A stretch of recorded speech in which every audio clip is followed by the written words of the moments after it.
Good morning friends, बड़ों को मेरे नमस्कार, छोटों को हेलो। मैं जगताप सिंह आपका स्वागत करता हूं हमारे YouTube channel APS education journey पर, जहां पर आपको CTET, STET and DEd special education की वीडियो क्लासेस प्रोवाइड की जा रही हैं। कल की वीडियो में मैंने आपको पार्ट्स ऑफ ईयर के आउटर ईयर के बारे में बताया था। आज मिडिल ईयर के बारे में चर्चा करेंगे, डिस्कस करेंगे कि मिडिल ईयर जो एनाटॉमी ऑफ मिडिल ईयर है, मिडिल ईयर की मध्यकर्ण की संरचना किस प्रकार से होती है। मध्यकर्ण जो होता है हमारा, वो बाह्य कर्ण और अंतःकर्ण के बीच की एक चैन मतलब कि कड़ी का कार्य करता है। मध्यकर्ण की शुरुआत ईयर ड्रम से होती है और ईयर ड्रम को हम टिम्पैनिक मेम्ब्रेन्स के नाम से भी जानते हैं। सुनने की प्रक्रिया में मध्यकर्ण के कुछ महत्वपूर्ण अंग हैं जो निम्नलिखित हैं, जैसे ear drum, ossicles, middle ear muscles, eustachian tube, middle ear windows. Hindi में देखें अगर, कर्ण पटल, ऑस्कल को ऑस्कल बोलते हैं, मिडिल ईयर मसल्स को मध्य कर्ण पेशियां, स्टेशन ट्यूब को कंठ कर्ण नलिका और मिडिल ईयर विंडोज को मध्य कर्ण विंडोज बोलते हैं। तो इस प्रकार से जो हमारे मिडिल ईयर के पार्ट्स हैं वो आपको बता दिए गए। आप इनका स्क्रीनशॉट ले लीजिए और अब चलते हैं ईयर ड्रम या टिम्पैनिक मेम्ब्रेन।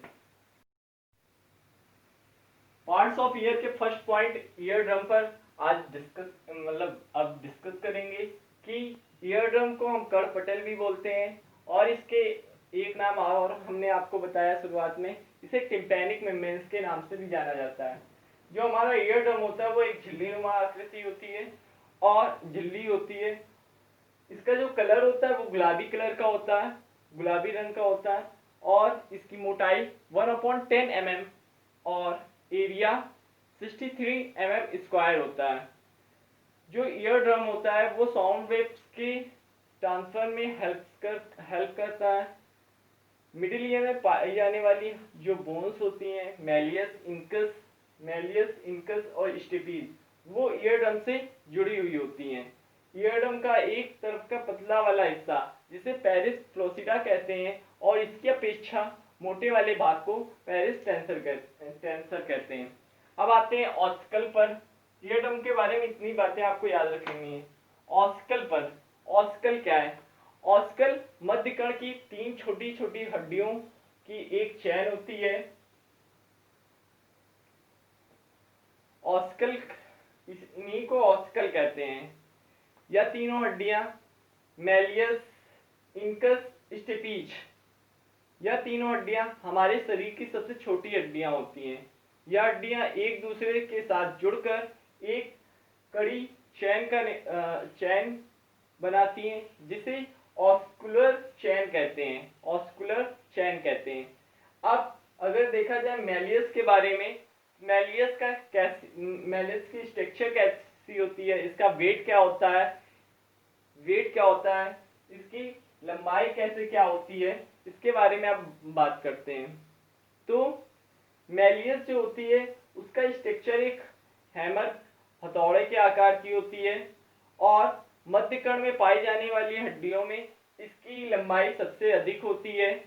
इसकी लंबाई 8 mm और वेट 25 mg होता है। या इसमें 2 हत्थे एक सिरा होता है, इसमें 2 हत्थे और एक सिरा होता है। इसमें लंबा वाला हत्था कर्ण पटल मतलब ईयर ड्रम से जुड़ा हुआ होता है और छोटा वाला हत्था स्वतंत्र होता है, छोटा वाला हत्था स्वतंत्र होता है। अब आते हैं इंकस के बारे में। इंकस क्या है? इंकस बोन के बारे में चर्चा करते हैं। इंकस बोन जो होती है वो ऑस्कुलर चैन की दूसरी हड्डी है। इसकी जो लंबाई और वेट होता है वो मैलियस के इक्वल होता है और इसकी भी 2 हत्थे और एक सिरा होता है। इसका जो स्ट्रक्चर होता है वो निहाई के जैसा होता है, निहाई के जैसा होता है। इस हड्डी का एक सिरा मैलियस के सिरे से जुड़ा हुआ होता है और लंबा वाला हत्था स्टेपीज से जुड़ा होता है। छोटा हत्था स्वतंत्र होता है। अब आते हैं अगर स्टेपीज के बारे में, स्टेपीज बोन्स का क्या वेट होता है, क्या होता है। तो स्टेपीज सिर्फ हमारे कान की नहीं, संपूर्ण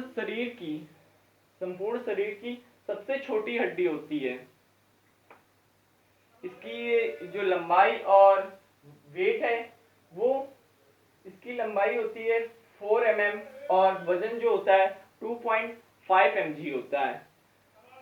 और इसकी जो स्ट्रक्चर होती है वो हमारे घोड़े के नाल के आकार की जैसी होती है। इसके जो सिर वाला हिस्सा है वो अंडाकार होता है, जिसे फुटप्लेट भी कहते हैं। फुटप्लेट भी इसी को कहते हैं, फुटप्लेट। और इसका जो वजन है मैंने आपको बताया हुआ है। बाएं कण से मध्य कण अंतःकण में ध्वनि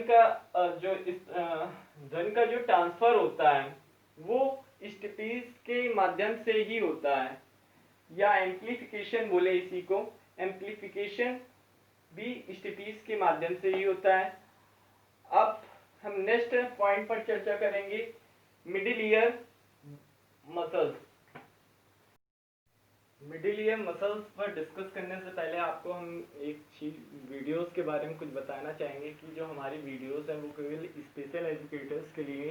अगर आप बीटीसी या बीएड करके भी आप नॉर्मल एजुकेटर या बनने जा रहे हैं तो उनके लिए भी हमारी वीडियोस यूजफुल रहेंगी। और आप teacher eligibility test, GSSB, TTET, state TET या रीट की भी तैयारी कर रहे हैं उनके लिए भी यूजफुल है।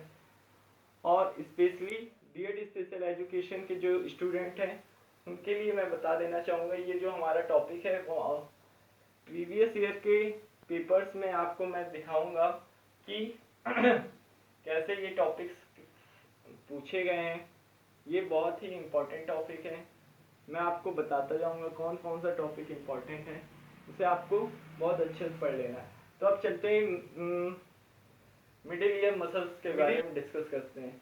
जो मध्यकर्ण मांसपेशियां हमारी दो प्रकार की होती हैं, एक होती है टेंसर टिम्पैनिक मसल्स और एक होती है स्टेपीडियस मसल्स। इन दोनों मसल्स में हमारी टेंसर टिम्पैनिक मसल्स लंबी होती हैं और ये मैलियस के हत्थे से जुड़ी होती हैं, जबकि स्टेपीडियस मसल्स जो होती हैं वो स्टेपीज से जुड़ी होती हैं।